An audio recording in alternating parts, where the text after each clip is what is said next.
নমস্কার। এই মুহূর্তে স্টার জলসার সবচেয়ে পুরনো সিরিয়াল অনুরাগের ছোঁয়া। গত ৩ বছর ধরে চলছে এই ধারাবাহিকটি স্টার জলসাতে। শুরু থেকে আজ পর্যন্ত ভালোবাসা কমেনি অনুরাগের ছোঁয়া সিরিয়ালটি। স্টার জলসার সবথেকে জনপ্রিয় সিরিয়াল অনুরাগের ছোঁয়া টানা অনেকবার বেঙ্গল টপারের তকমাও পেয়েছে এই ধারাবাহিক। বেঙ্গল টপারের পরও টানা নিজের পজিশন ঠিক রেখেছে টিআরপি তালিকায়। এখনও সূর্যদীপাকে ভালোবাসে অনেক দর্শক। শুরুর থেকে আজ পর্যন্ত সূর্যদীপার ভালোবাসা কমেনি দর্শকের কাছে।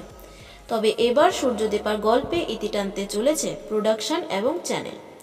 অনুরাগের ছোঁয়া সিরিয়ালটি এই মুহূর্তে 950-এর উপর এপিসোড কমপ্লিট করে ফেলেছে। তবে এবার কান পাতলে শোনা যাচ্ছে যে আগামী দিনে 1000 পর্ব শেষ করেই অনুরাগের ছোঁয়া সিরিয়ালটিকে শেষ করবে প্রোডাকশন। আগামী 3-4 মাসের মধ্যেই শেষ করতে পারে প্রোডাকশন অনুরাগের ছোঁয়া ধারাবাহিকটিকে। তো এই বিষয়ে আপনাদের কি মতামত সেটা আমাদের কমেন্ট করে জানাবেন। আর আপনারা কারা অনুরাগের ছোঁয়া সিরিয়ালটিকে মিস করবেন সেটাও আমাদের কমেন্ট করে জানাবেন। আর এরকম সব আপডেট পেতে আমাদের চ্যানেল টেলিজোনের পাশে থাকবেন আর চ্যানেলটিকে সাবস্ক্রাইব করবেন। ধন্যবাদ।